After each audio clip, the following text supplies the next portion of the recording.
Welcome kayo Malicious, gagawa tayo ngayon ng bread roll. At ito naman ang mga gagamitin nating ingredients. Carrots, cheese, and ham. Ng sliced bread, tinanggalan ko lang ng matitigas sa gilid yan. Gagamit tayo ng breadcrumbs, fresh milk, pwede naman i-bap milk or powder milk, lusawin lang sa tubig, fresh egg. Gagamit din tayo ng choco spread, pampunas yan dyan sa ating tinapay, para mas lalong masarap ang loob. Okay, start na tayo. First step, kailangan nating pagdugtungin itong dalawang sliced bread. Una, punasan natin tong gilid ng isang sliced bread. Pwedeng mayonnaise, pwedeng peanut butter, o pwedeng fresh egg. Huwag lang tubig or liquid na gatas dahil maaaring malusaw yung ating bread. Parang maging pandikit ito sa isang sliced bread pag pinlatin natin. So ipatong lang natin yung isang sliced bread ng ganyan. Then sabay press ng ganyan. Then tsaka natin siya gamitan ng rolling pin.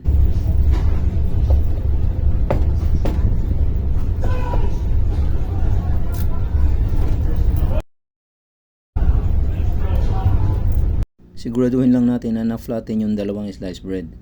Yan, okay na yan, flatten na yan. One more time, maglalagay ng kunting pandikit sa isang sliced bread lang. Hindi na kailangan yung isa. Para kumapit yung isang sliced bread pag pinlatin natin. Tinipatong natin yung isang sliced bread, sabay press. Tsaka natin pagulungan ng rolling pin. Yan, okay na yan.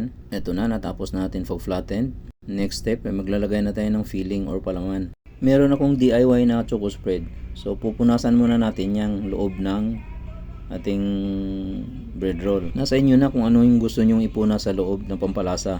Next, ilalagay na natin ang ham, cheese, carrots. Optional lang to paglalagay ko ng carrots para lang mas lalong mapaganda pa yung presentation ng ating bread roll. So this time, i-roll na natin. Ingat lang sa pagro-roll para hindi naman mag-crack yung ating bread.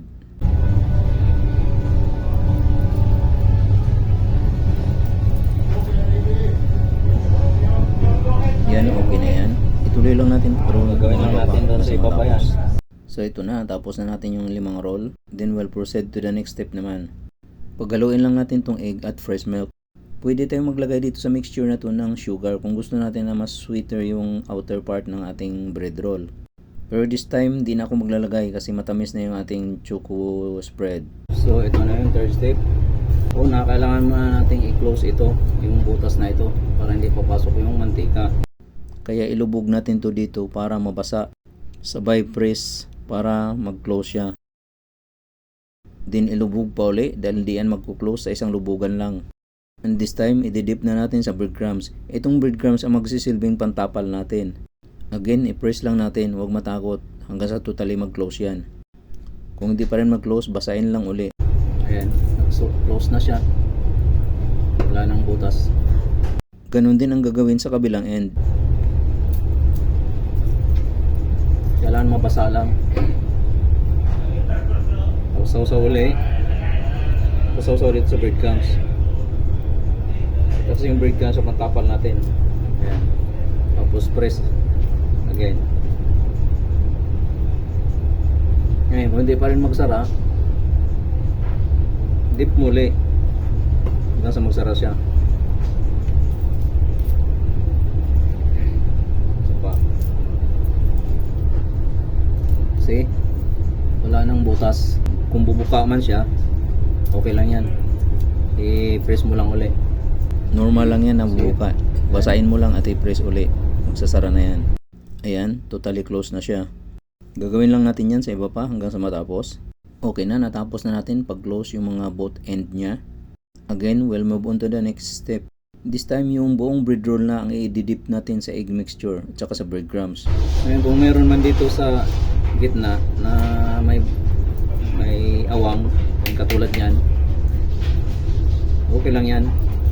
Pag dinip mo yan dito, magsasara din ulit. Parang ganun din ang ginawa natin sa kanina. Gulong nyo lang, tapos sausaw sa breadcrumbs.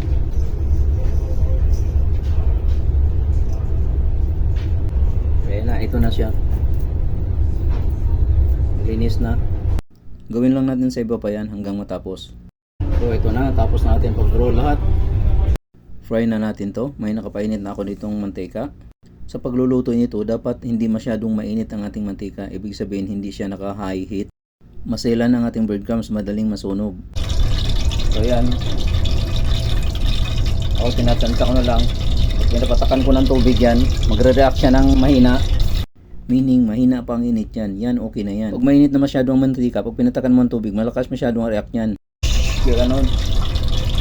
Sabihin nito, hindi pa siya masyadong mainit. So, pwede na tayo magsalang dito. Dandahan lang ang paglapag.